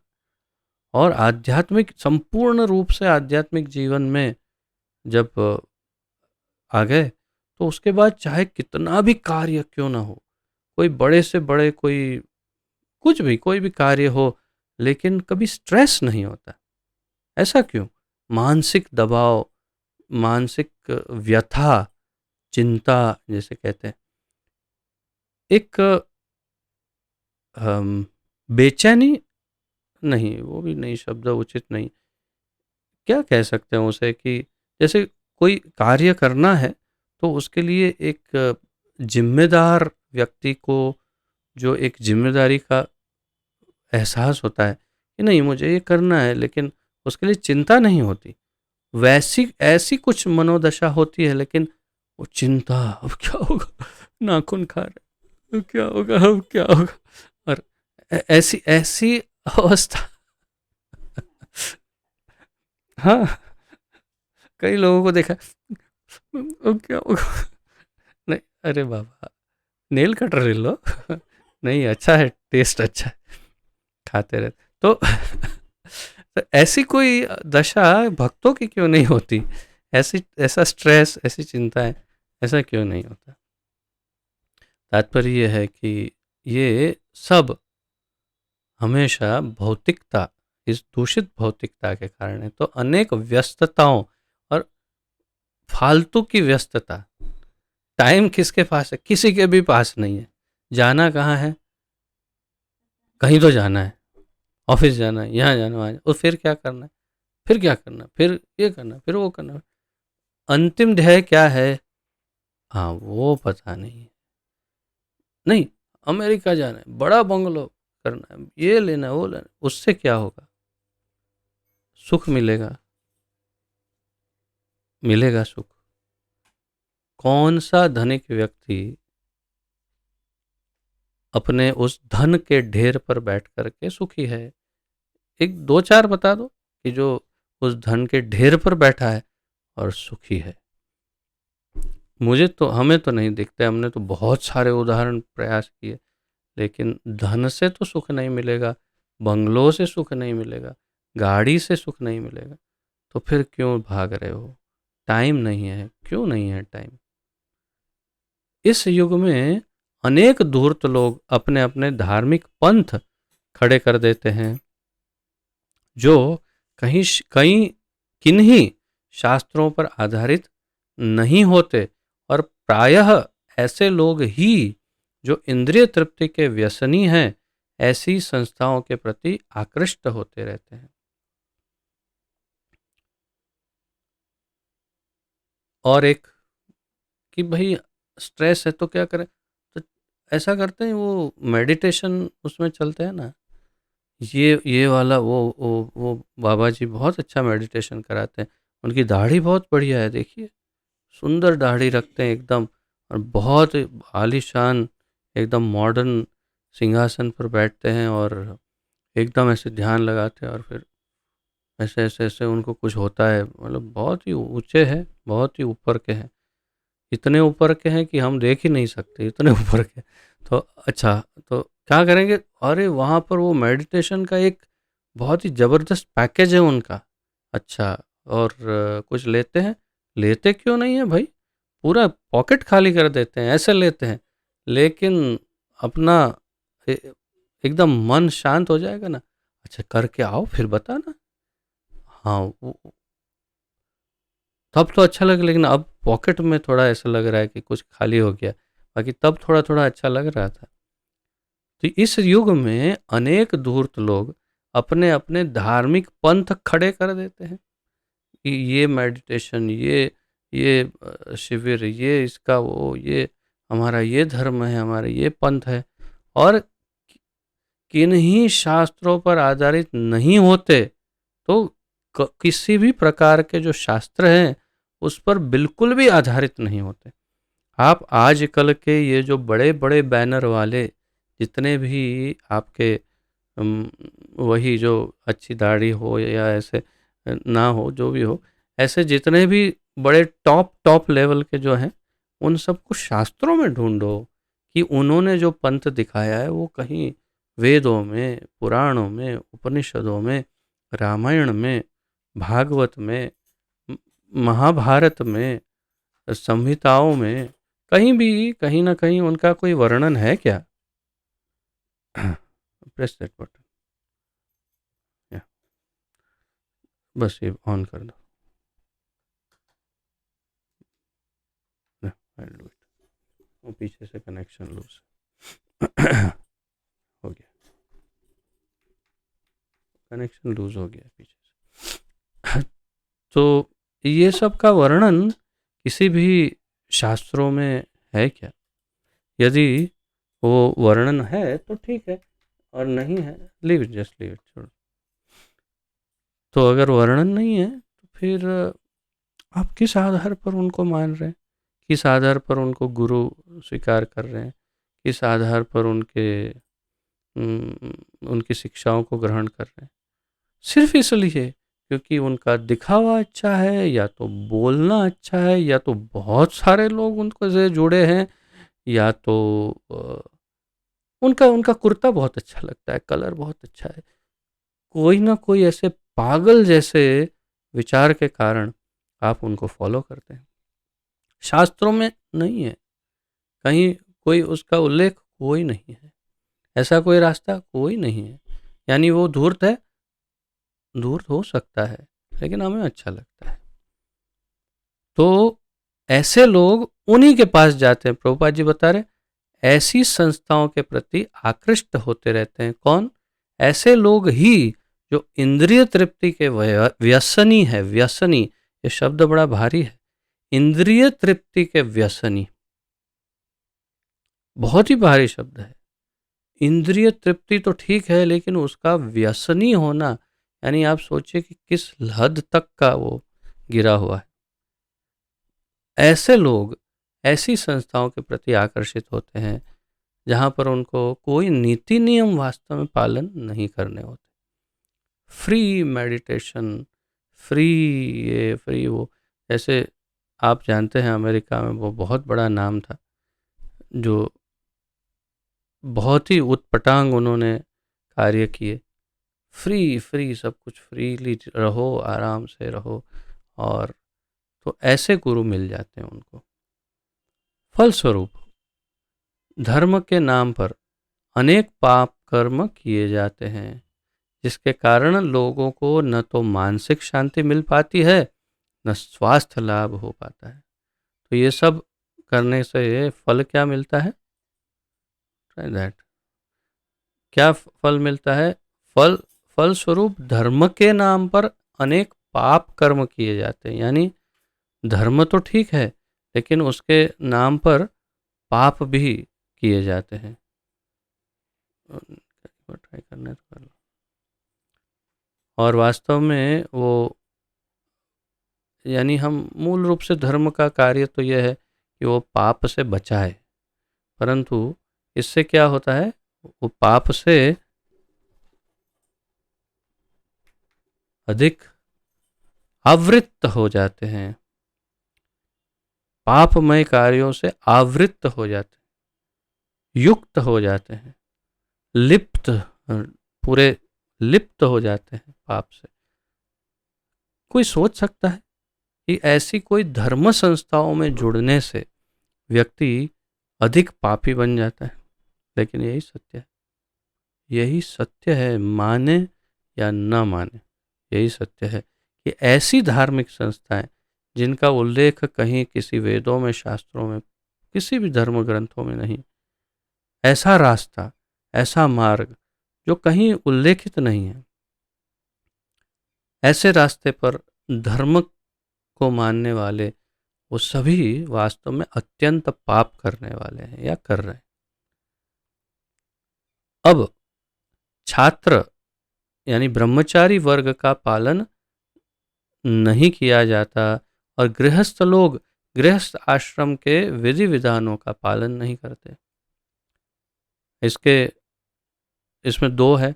एक तो ब्रह्मचारी यानी कि संपूर्ण हर प्रकार से, जिसे अंग्रेजी में कहते हैं सेलिबेट, और सामान्य भाषा में कहें तो जो स्त्री पुरुष मिलन अथवा तो अपनी जनेंद्रियों को जो संपूर्ण रूप से वश में रखते हैं या कंट्रोल में रखते हैं, उसका कभी दुरुपयोग ना करें, उसे ब्रह्मचारी कहते हैं। ये सामान्य इसकी परिभाषा है, लेकिन ब्रह्मचर्य में तो बहुत सारे नियम हैं। जमीन पर ही सोना, ऐसा ही खाना, ऐसा ही, वो सब मिला करके पूरा ब्रह्मचारी बनता है। परंतु मूल रूप में कंट्रोल, सेंस कंट्रोल। अब आजकल तो कहाँ से हम कल्पना भी नहीं कर सकते कि स्कूलों में जिस प्रकार, एक तो को एजुकेशन, ऊपर से फिर मोबाइल और टीवी इत्यादि, हम कल्पना ही नहीं कर सकते कि कोई ब्रह्मचारी हो 25 वर्ष तक, वो भी क्योंकि ब्रह्मचर्य आश्रम 25 वर्ष तक का है। और फिर गृहस्थ आश्रम में गृहस्थ, दो शब्द हैं शास्त्रों में, एक है गृहस्थ और एक है गृह मेधी। तो गृहस्थ किसे कहते हैं? गृहस्थ यानी जो गृहस्थ आश्रम के नियमों का पालन करे। और गृहस्थ आश्रम का सबसे मूल पहला नियम यह है कि केवल प्रजा उत्पत्ति के लिए, यानी कि बच्चों की उत्पत्ति के लिए ही स्त्री पुरुष मिलन हो, अन्यथा नहीं हो। इतना एक सामान्य नियम। और गृह मेधी किसे कहते हैं? जो ये समझता हो कि मैंने शादी की, यानी मुझे बिल्कुल मुक्त जीवन जीने का लाइसेंस मिल गया, चाहे अब मैं कुछ भी कर लूं वो सब ठीक है। नहीं, उसे गृह मेधी कहते हैं, जो पाप आश्रम है, वास्तव में वो गृहस्थ आश्रम नहीं। तो अब ये सब कहाँ से हम अपेक्षा रख सकते हैं? जिस प्रकार का समाज है उसमें ये सब हम बिल्कुल अपेक्षा नहीं रख सकते। फलस्वरूप तथाकथित वानप्रस्थ तथा सन्यासी जो ऐसे गृहस्थ आश्रमों से आते हैं, अपने कठोर पथ से आसानी से विचलित हो जाते हैं और ऐसे मुक्त जीवन जी करके फिर आगे जा कर के आध्यात्म में आगे बढ़े और फिर सन्यासी बनने का प्रयास करे या वानप्रस्थ में ऐसा कुछ करे। तो प्रैक्टिस ऐसी रही है उनकी कि मन मुक्त जीवन जिया है, तो ये इसे भी योग्यता से नहीं निभा पाएंगे और पतित हो जाएंगे या विचलित हो जाएंगे। कलयुग में सारा परिवेश श्रद्धा विहीनता से पूर्ण है और जो कुछ भी है उसका मूल दोष क्या है? दोष है श्रद्धा विहीनता। सारा परिवेश यानी जो जो कुछ भी हम धारण कर रहे हैं, वेश, वो सारा सब कुछ श्रद्धा विहीनता के कारण है। मूल रूप में हमें श्रद्धा नहीं रही। एक ही बात, भगवान कहाँ है? दिखाओ भगवान, भगवान है तो दिखाओ, बस ये एक ही बात। लोग अब आध्यात्मिक मूल्यों में रुचि नहीं दिखाते। अब तो भौतिक इंद्रिय तृप्ति ही सभ्यता का मानदंड बनी हुई है। प्रभुपाद जी कह रहे हैं, लोग आध्यात्मिक मूल्यों में तो रुचि नहीं दिखाते और भौतिक इंद्रिय तृप्ति की सभ्यता जो है वो ही सभ्यता की मानदंड बन गई है। यानी कि ये कितना इंद्रिय तृप्ति कर पाता है, इसके पास क्या इंद्रिय तृप्ति के साधन हैं, ये कैसे इंद्रिय तृप्ति करता है, ओ, ये तो बहुत ही बड़ा आदमी है भाई, ये बहुत जलसा करता है। जलसा करता है, बंगलों का नाम भी जलसा रखता है कुछ कई बार। और अंदर पता नहीं जलसा कर पाता है कि नहीं, वो तो पता नहीं है। लेकिन तात्पर्य ये है कि बहुत बहुत बहुत जितना वो इंद्रिय तृप्ति करता है, उतना वो हाई कैटेगरी का माना जाता है। ये है मानदंड, यानी मेजरमेंट। ऐसी भौतिक सभ्यता को बनाए रखने के लिए मनुष्य ने जटिल किस्म किस्म के राष्ट्रों तथा समुदायों का निर्माण किया है, और विभिन्न गुटों में निरंतर प्रत्यक्ष तथा शीत युद्ध की आशंका बनी रहती है। और इसके कारण ही इस्लामिक देश या कट्टरवादी देश, कम्युनिस्ट देश, ऐसे ऐसे देश हैं कि जो अपने में बिल्कुल एकदम चुस्त हो जाते हैं और फिर कट्टर हो जाते हैं, और फिर दूसरों के प्रति उनका बिल्कुल अलग ही बर्ताव रहता है। इसके कारण फिर दोनों में घर्षण, फिर धीरे धीरे शीत युद्ध, और फिर बड़ा युद्ध भी, ये सब चलता रहता है। अतएव आज के मानव समाज के विकृत मानदंडों के कारण आध्यात्मिक स्तर को उठा पाना अत्यंत कठिन हो गया है। आजकल के आज के मानव समाज के विकृत मानदंड, विकृत यानी बिगड़ा हुआ, खराब हो गया, जो भयानक हो गया हो, इसे विकृत कहते हैं। मानदंडों के कारण आध्यात्मिक स्तर को उठा पाना अत्यंत कठिन हो गया है। ऐसे मानदंड बना दिए, यानी कॉन्स्टिट्यूशन, आपके संविधान, संविधान देश का संविधान किस आधार पर बनाया है? केवल एक मनुष्य की सोच के आधार पर। क्या मूर्खता की सीमा पार कर गए हम। एक दो चार मनुष्यों के सोच के आधार पर हम पूरे पूरे देश का संविधान आधारभूत कर रहे हैं। ये क्या मूर्खता है। और शास्त्र वेद जो अनंत कोटि युगों से हमारे हित के लिए हमें संविधान दे रहे हैं, उस संविधान को नहीं मानना चाहते। वो तो धार्मिक ग्रंथ है, हम तो आधुनिक लोग हैं, ये कह करके आधुनिक संविधान लिखते हैं, और उसी विकृत मानदंडों के कारण आध्यात्मिक स्तर को उठा पाना अत्यंत कठिन है। नहीं, संविधान में लिखा, ऐसा नहीं कर सकते तो करो मजा, और क्या। अगर नहीं कर सकते तो क्या करेंगे, और क्या। हम तो अपना कर रहे हैं। तो नैमिषारण्य के ऋषि मुनि पतित आत्माओं को मुक्त करने के लिए उत्सुक हैं। अतएव वे श्रीलसूत गोस्वामी से उपचार पूछ रहे हैं। नैमिषारण्य के जो ऋषि है, वो पतित आत्माओं, हम सब पतित आत्माओं, जो पतित हैं, गिरे हुए हैं, अपने मूल भगवान के धाम घर से गिर के यहाँ गिरे हैं भौतिक संसार, तो हमें मुक्त करने के लिए, वापस घर भेजने के लिए उत्सुक हैं, आतुर हैं। अतएव वे श्रीलसूत गोस्वामी से उपचार पूछ रहे हैं। हम तो आज एक ही श्लोक कर पाए हैं, और आगे अनेक श्लोकों में बस यही कुछ कुछ बताते रहेंगे ऋषि मुनि, और कुछ कुछ पूछते रहेंगे कि अब क्या करें, अब क्या करें, अब क्या करें, या तो इसका क्या करें, या तो ये देखिए ऐसा है, ये ऐसा है, ये ऐसा है, आप में ये गुण है, आप में ये गुण, आप बताइए बस। तो 23वें श्लोक तक चलता रहेगा, और फिर कहेंगे अब आप बताइए कि क्या उपाय है। तब फिर सूत गोस्वामी भागवत का प्रारंभ करेंगे। तो ये सब आगे चर्चा चलती रहेगी। यदि आज के इस विषय के उपलक्ष्य में किसी का कोई प्रश्न, उत्कंठा, जिज्ञासा आदि हो तो पूछ सकते हैं, अन्यथा फिर हम विराम लें।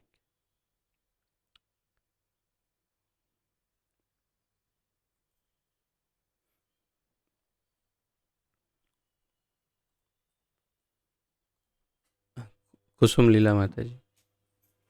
हरे कृष्ण प्रभु जी, दंडवत प्रणाम। धन्यवाद।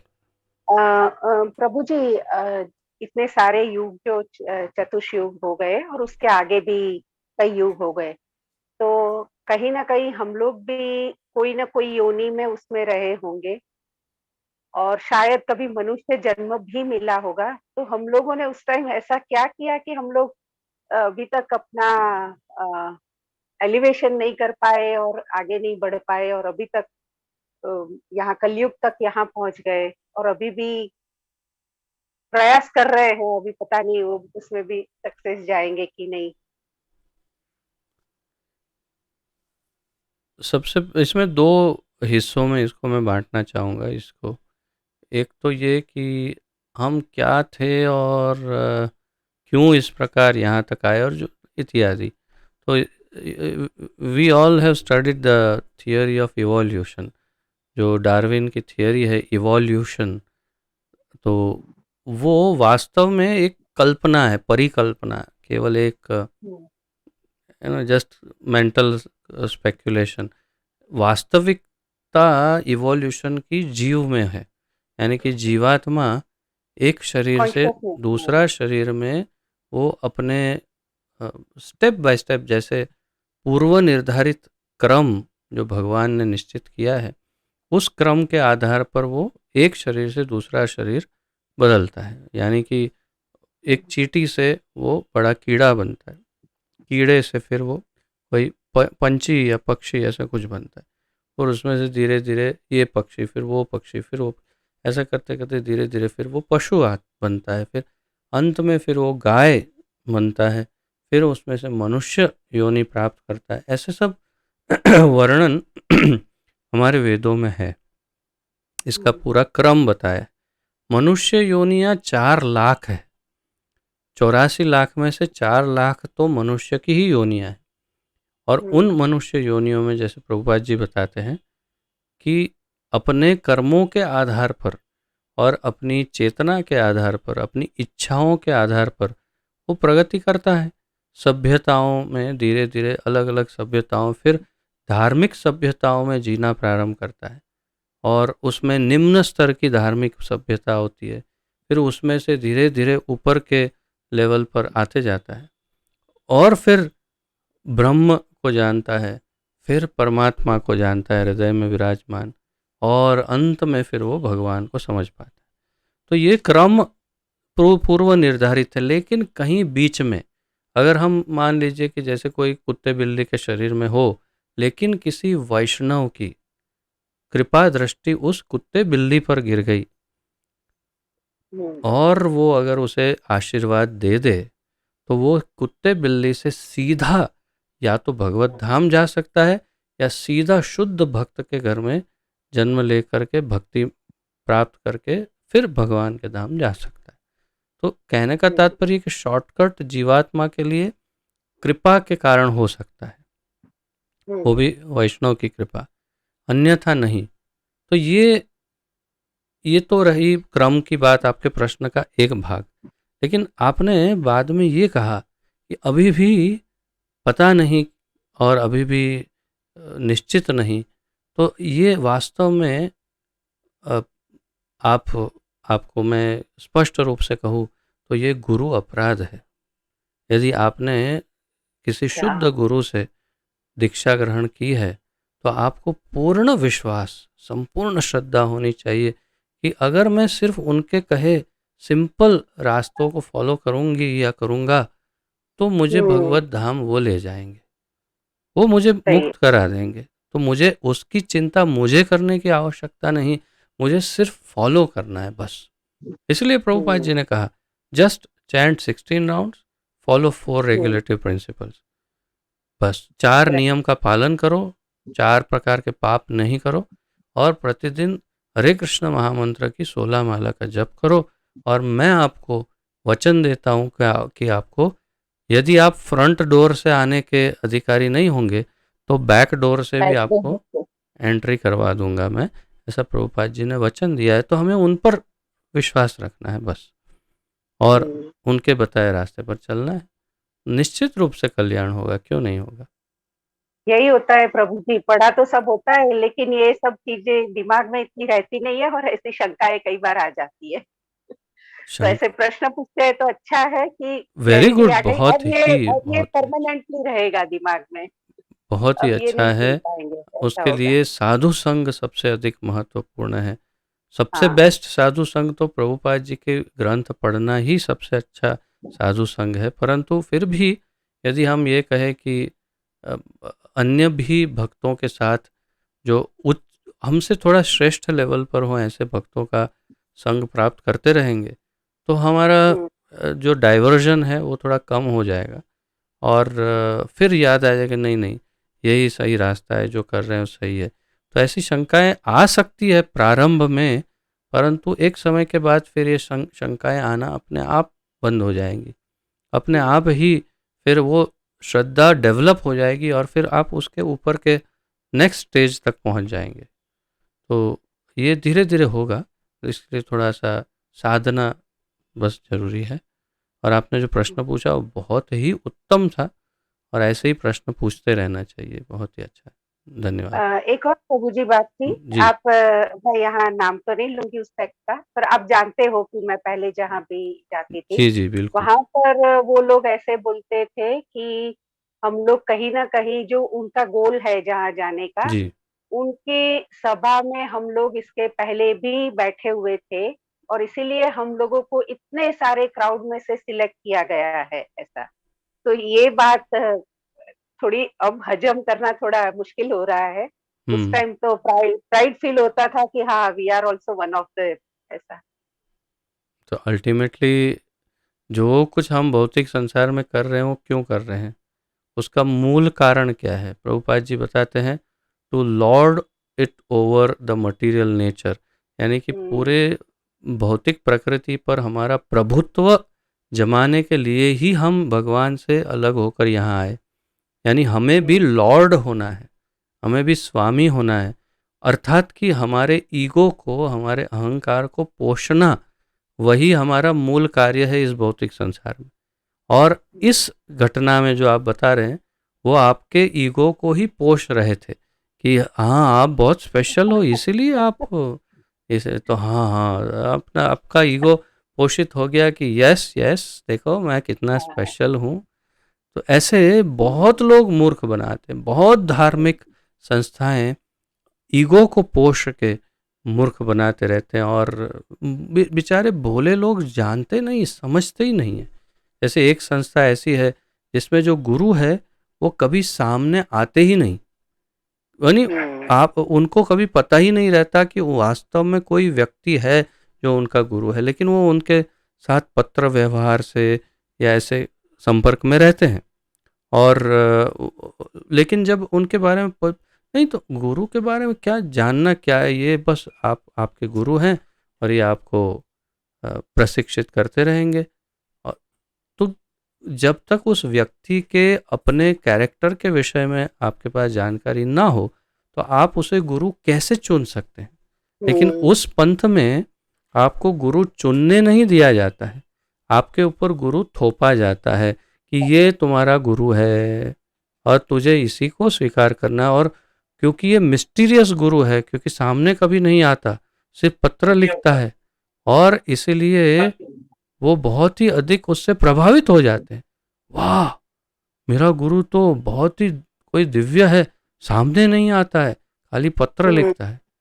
तात्पर्य यह है कि इतनी मूर्खता की सीमा लांघ जाते हैं शास्त्रों का। अच्छा, शास्त्रों की बात करते हैं लेकिन शास्त्रों का कोई पालन नहीं करते। शास्त्रों में लिखा है कि गुरु कैसे होने चाहिए, उनके साथ हमारा संबंध शारीरिक होना चाहिए, कैसा होना चाहिए, क्या हो, ये सारे निर्देशनों में से एक भी निर्देशन को ध्यान में नहीं लेते। हुँ। मनोकल्पित धर्म, मनोधर्म, बस। तो इसमें क्या होता है, ईगो पोषित होता है। ओ मेरा स्पेशल गुरु है, वो सामने नहीं आता, कैसे आएगा, भाग जाएगा।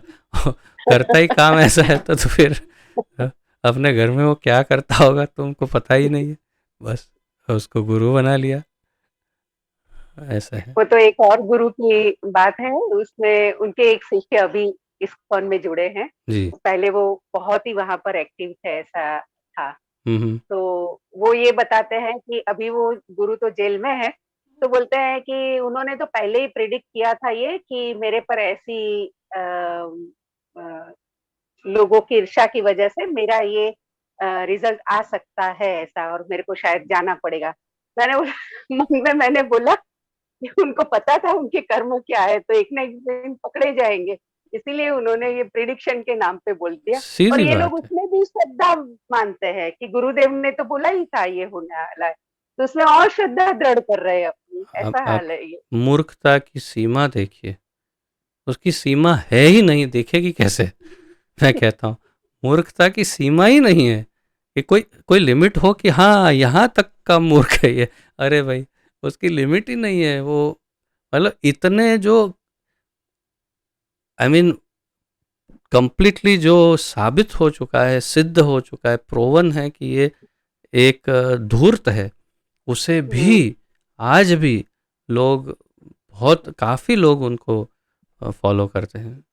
आप भी हुँ, जानते हैं किसकी बात हो रही है, लेकिन हाँ, अभी भी उनके आश्रम चल रहे हैं, अभी भी उनके हुँ, भक्त उनके भजन करते हैं। आप सोचिए कि किस हद तक की मूर्खता है लोगों में, दयनीय स्थिति है। लेकिन प्रभुपाद जी ने स्पष्ट किया है कि उनके हृदय में कहीं ना कहीं वो छले जाने की कामना, या तो छलने की जो कामना है, उसी का ये दुष्प्रभाव है कि उनको ऐसे गुरु मिले। हुँ, सही। It is because of that, इसलिए उनको ऐसे गुरु मिले। पर उनका तो उद्धार हो गया अभी, अभी यहाँ पर भी वो बहुत अच्छे से एक्टिव है, और बड़ी बहुत डेडिकेटली सेवा भी देते हैं, तो चलो, ये तो बहुत ही अच्छा है कि वो ठाकुर तो जी की बच गए कृपा, हैं तो।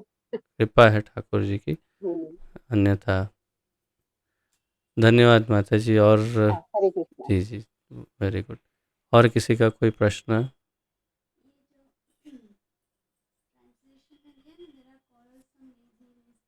हम्म।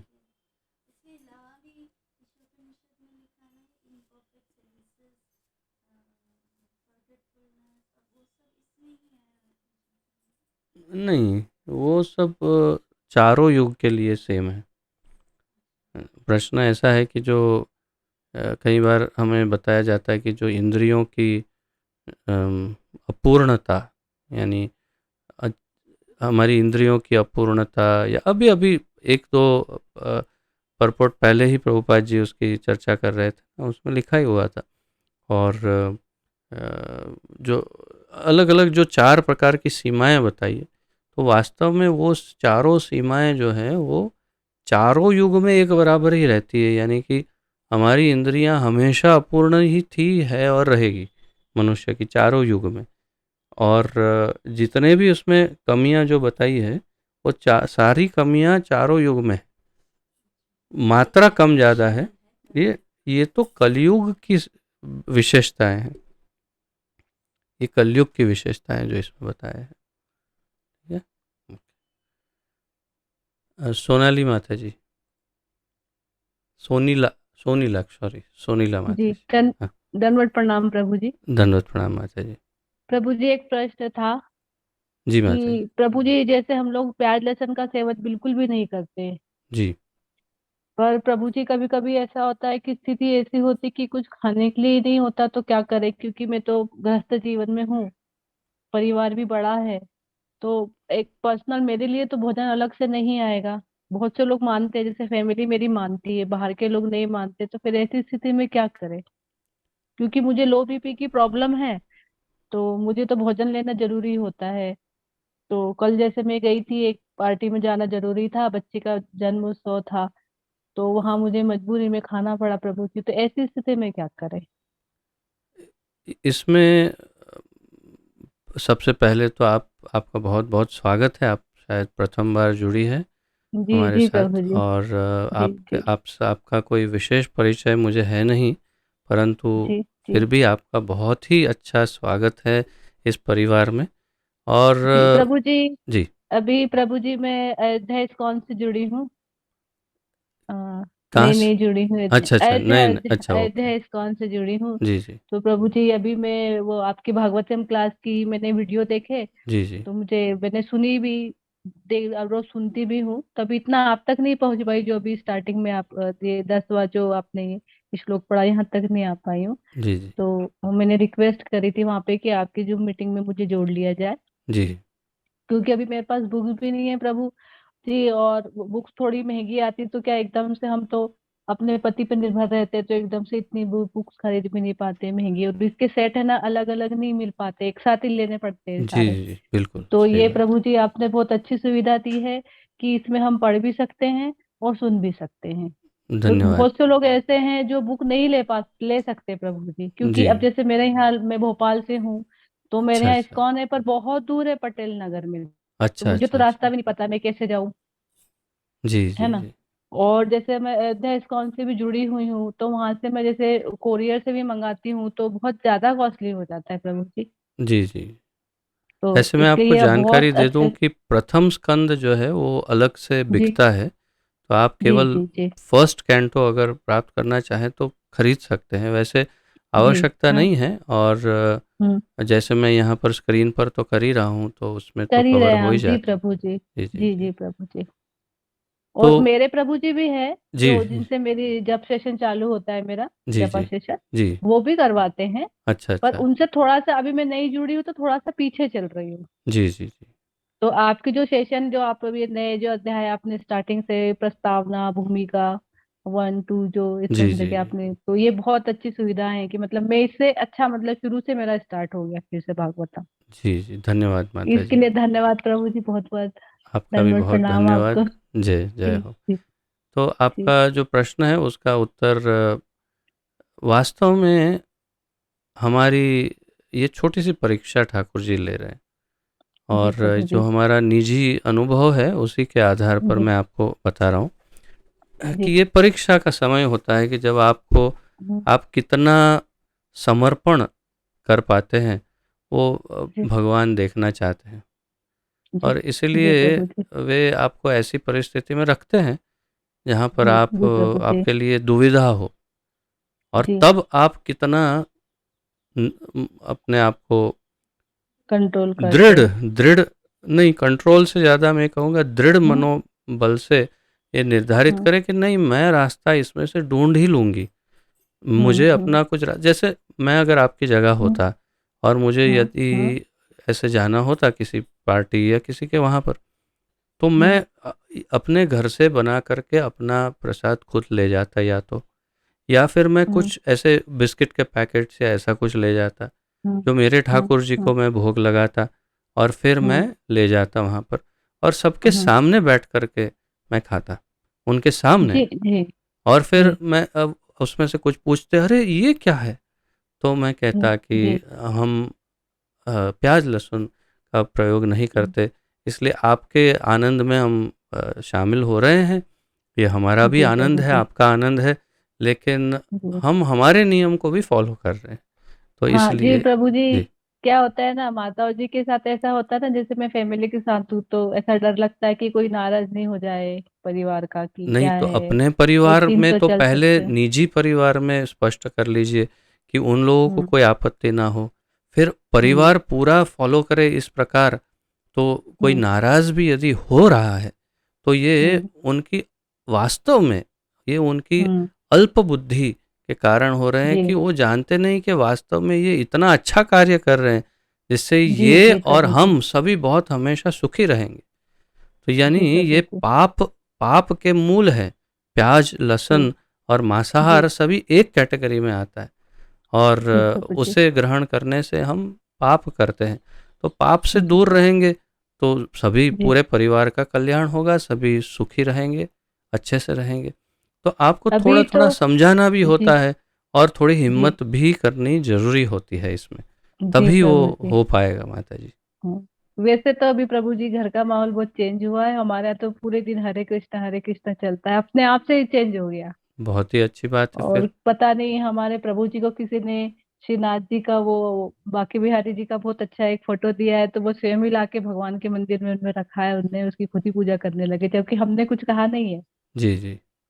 खुद से बहुत ही ही, अच्छी बात है। तो खुद फिर से चेंज आए उनसे तो। बस ये चर्चा करनी है कि अब हम ऐसा परिवर्तन लाएँगे कि जो जी। रिवर्सिबल ना हो, यानी वो कभी फिर ऐसे कंडीशन हम्म, में नहीं जाएंगे कि नहीं नहीं अब कभी कभी कभी तो चलेगा, कभी चलेगा, हम्म, कभी नहीं चलेगा, नहीं चलेगा तो नहीं हाँ, चलेगा ऐसा। नहीं चलेगा। हाँ, जी नहीं प्रभु जी। चलेगा ऐसे निर्धार करना है एकदम दृढ़। जी। हाँ, गलती दृढ़। से अगर कभी कुछ आ गया है, कहीं से कुछ खाने हम्म, पीने में किसी तरह हम्म, अनजाने हम्म, में, तो बात अलग जी। है, वो फिर आप उसी हम्म, समय उसका त्याग भी कर देंगे, अरे ये तो मेरे लायक नहीं है। परंतु जी। आप सोच समझ करके नहीं चल जाएगा ना ये, कभी क्या करे, तो वो नहीं चलना चाहिए। तो फिर हमें नियम का अर्थ है एकदम नियम। स्ट्रिक्ट नियम, हाँ जी। लेकिन एक जी प्रभु एक जी। आपको मैं इसमें जी। और बात बता दूँ कि जैसे जी। कि जी। मान लीजिए कि एकादशी का उपवास करना है, तो जी प्रभु जी, उसमें आज एकादशी व्रत है। बिल्कुल, तो जैसे जी। एकादशी का उपवास वास्तव में संपूर्ण ही होता है, यानी निर्जल जी। ही होता है, एकादशी का अर्थ ही जी। निर्जल है। जी प्रभु लेकिन जी। जल निर्जल नहीं करते, चलो जल पीते हैं, जल पी जी। के करते हैं, नहीं नहीं होता है तो दूध पीते हैं, फल खाते हैं, कुछ और जी। बनाते हैं, लेकिन जी। करते हैं, किसी तरह से भी एकादशी का व्रत कर रहे हैं। लेकिन मान लीजिए करते हैं कि प्रभु। आप बोलें कि नियम है हम्म, एकादशी का, मुझे बिल्कुल निर्जल ही उपवास करना है, और आपको लो ब्लड प्रेशर का प्रॉब्लम है, लो जी। शुगर का प्रॉब्लम, ऐसा कुछ प्रॉब्लम है, जी। और आप यदि ये नियम करते हैं तो आप बीमार जी। हो सकते हैं। जी इसीलिए प्रभु जी। हमारे आचार्यों ने बड़ा स्पष्ट रूप से लिखा है कि इस जी। कंडीशन में आपको ऐसे जी। नियमों को जटिल नहीं बनाना है। जी यानी प्रभु कि जी। आप प्याज लहसुन तो कभी नहीं खाएंगे, उसके बिना तो जीवन गुजर ही चलेगा। जाएगा। गुजर लेकिन जाएगा प्रभु जी। लेकिन उपवास आदि में आप सावधान रहिए कि अगर आपका शरीर नहीं माने तो आप जी। उसको जबरदस्ती उपवास नहीं जी। करवाइए। जी प्रभु तो इस प्रकार फ्लेक्सिबल है, लेकिन जी। पूरी तरह से नहीं। कुछ चीज़ों जी में प्रभु जी। फ्लेक्सिबिलिटी नहीं है, वो हमें कभी जी नहीं प्रभु करना है। जी। और कुछ जी चीज़ों प्रभु। में काफ़ी फ्लेक्सिबिलिटी है कि हमारे जी। शरीर जी। को कष्ट ना हो, इस तरह से। जी। ठीक जी है प्रभु माता जी? जी। ठीक है प्रभु जी, हरि बोल। आपके प्रश्न के लिए दंडवत बहुत प्रणाम धन्यवाद। प्रभु। हरे कृष्ण माता ठीक जी, है। धन्यवाद। हरे कृष्ण, हरे कृष्ण, हरे कृष्ण। तो यदि और किसी का कोई प्रश्न ना हो तो फिर विराम लेते हैं आज। आप सबने काफ़ी समय तक धैर्य रखा आज, इसलिए आप सबका धन्यवाद। तो यहाँ पर आज विराम लेते हैं। पतित पावन जगत गुरु श्रील प्रभुपाद की जय। पतित पावन गुरुदेव की जय। ग्रंथराज श्रीमद् भागवत महापुराण की जय। अनंत कोटि वैष्णव वृंद गौर भक्त वृंद की जय। वांछा कल्पतरुभ्यश्च कृपा सिंधुभ्य एव च पतितानां पावनेभ्यो वैष्णवेभ्यो नमो नमः। आप सभी को दंडवत प्रणाम। आप सबका बहुत बहुत धन्यवाद। हरे कृष्णा।